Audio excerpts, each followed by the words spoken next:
La señora March, capítulo 1. George March había escrito otro libro. Era un volumen grueso y la cubierta mostraba un óleo de la escuela holandesa en el que una joven sirvienta se tocaba el cuello con recato. La señora March pasó por delante de una de las librerías del barrio y en el escaparate vio una pirámide impresionante de ejemplares de tapa dura. El libro pronto sería proclamado la obra maestra de George March y, aunque ella no lo supiera, ya había empezado a ascender en todas las listas de los más vendidos y más sugeridos para clubes de lectura. Se estaba agotando hasta en las librerías menos frecuentadas e inspiraba recomendaciones entusiastas entre grupos de amigos. ¿Has leído el último libro de George March? Se había convertido en la frase de moda para iniciar una conversación en los cócteles. Se dirigía a su pastelería favorita, una tiendecita encantadora con un toldo rojo y un banco de madera blanqueada delante. Era un día frío, pero no desagradable, y la señora March se tomó su tiempo y contempló los árboles sin hojas que flanqueaban las calles, las flores de Pascua aterciopeladas que enmarcaban los escaparates, las vidas que se vislumbraban detrás de las ventanas de los edificios. Cuando llegó a la pastelería, se miró en la puerta de cristal antes de abrirla y entrar. Entonces la campanilla que colgaba del techo tintineó anunciando su presencia. El calor y el aliento de los cuerpos que había dentro, mezclados con el calor de los hornos del obrador, enseguida la sofocaron. Delante de la caja registradora se había formado una cola considerable que serpenteaba entre las escasas mesitas ocupadas por parejas y joviales hombres de negocios que tomaban café o desayunaban sin reparar en el ruido que hacían. A la señora March se le aceleró el pulso, una señal que siempre acompañaba el nerviosismo y la aprensión que manifestaba justo antes de interactuar con alguien. Se puso en la cola, sonrió a los desconocidos que tenía alrededor y se quitó los guantes de cabritilla. Se los había regalado George por Navidad hacía 2 años y eran de un color poco habitual, verde menta. A ella jamás se le habría ocurrido comprarse una prenda de ese color, pues no se habría creído capaz de ponérsela. Sin embargo, le entusiasmaba la idea de que los desconocidos, cuando la vieran con aquellos guantes, la tomaran por la clase de mujer despreocupada y segura de sí misma, que no habría tenido ningún reparo en elegir un color tan atrevido.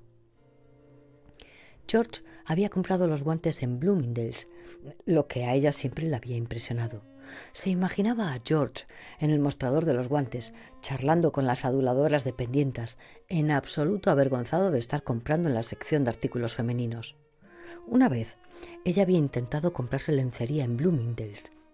Era un día de verano especialmente caluroso y la blusa se le adhería a la espalda y a sus sandalias les costaba despegarse del pavimento. Parecía que hasta las aceras se exudaran sudor. Las mañanas de los días laborables, Bloomingdale's atraía sobre todo a amas de casa adineradas, mujeres que se acercaban a los percheros con languidez, con una sonrisa de color rosa pastel pintada en los labios fruncidos. Se diría que en realidad no querían estar allí, pero ¡ay!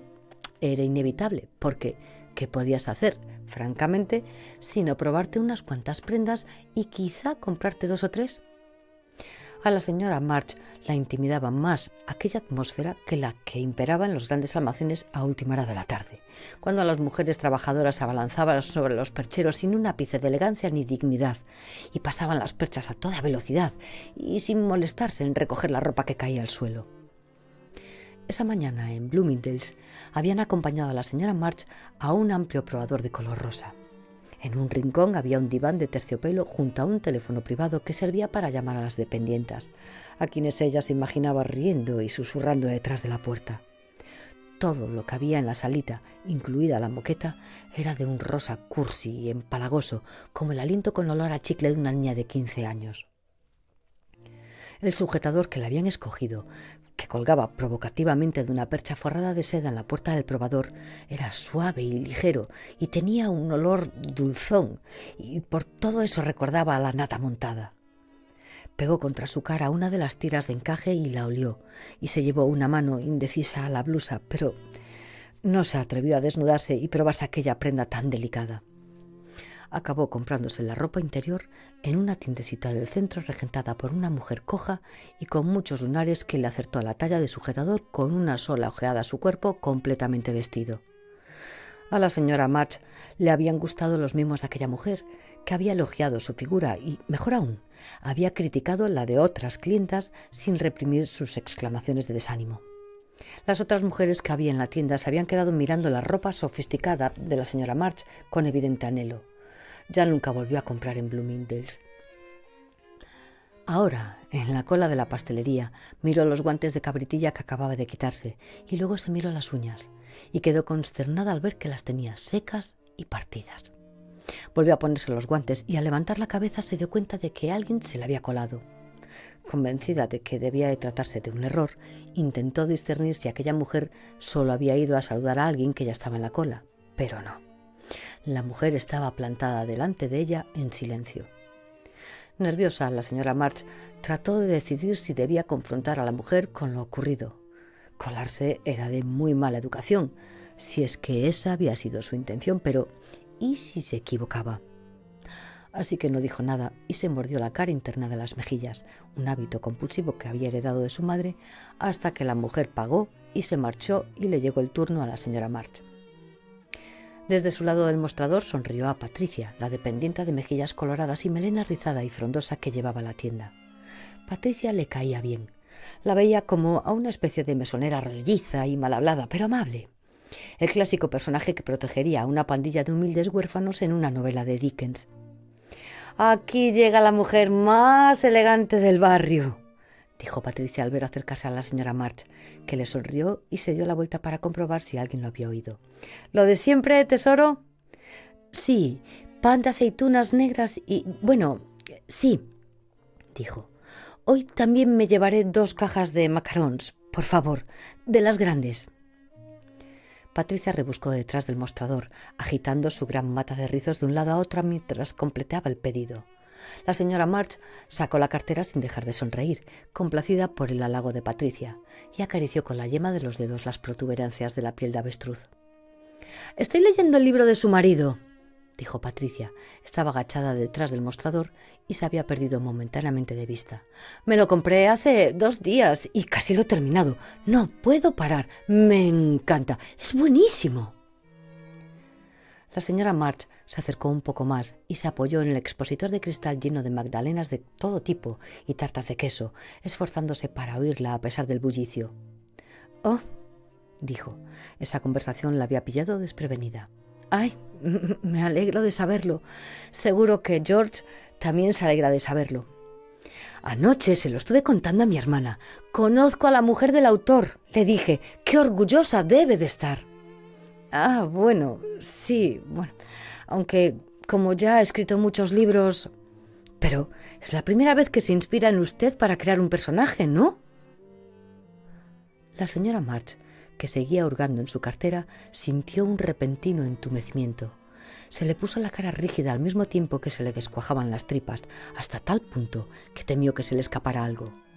Patricia, ajena a todo eso, dejó el pedido encima del mostrador y preparó la cuenta. «Pues», dijo la señora March, que sentía un débil dolor en el pecho. «¿A qué se refiere?» «A la protagonista». Patricia sonrió. La señora March parpadeó y se quedó boquiabierta, incapaz de contestar. Sus pensamientos adherían al interior de su cráneo pese a la fuerza con que tiraba de ellos, como si hubiesen quedado atrapados en alquitrán. Patricia frunció el ceño ante aquel silencio. «Quizá me equivoque, por supuesto, pero se parecen las dos tanto que pensaba... Bueno, no sé, yo cuando leo me lo imagino a usted». «Pero la protagonista no es...» La señora March se inclinó hacia adelante y con un hilo de voz dijo: «¿No es una prostituta?» Patricia soltó una sonora y afable carcajada. «¿Una prostituta con la que nadie quiere acostarse?», añadió la señora March. «Bueno, sí, pero eso es parte de su encanto». Cuando vio el semblante de la señora March, a Patricia se le borró la sonrisa de los labios. «Bueno», continuó, «no es eso, es más bien como dice las cosas, incluso sus gestos o su forma de vestir, ¿no?». La señora March se miró el largo abrigo de pieles, los tobillos enfundados en medias y los lustrados mocasines con borlas, y luego volvió a mirar a Patricia. «Pero es una mujer horrible», dijo. «Es fea y estúpida. Es todo lo que yo nunca querría ser». Expresó aquel desmentido con ímpetu un tanto excesivo y la rechoncha cara de la pastelera amasó un gesto de sorpresa. Bueno, yo creía que...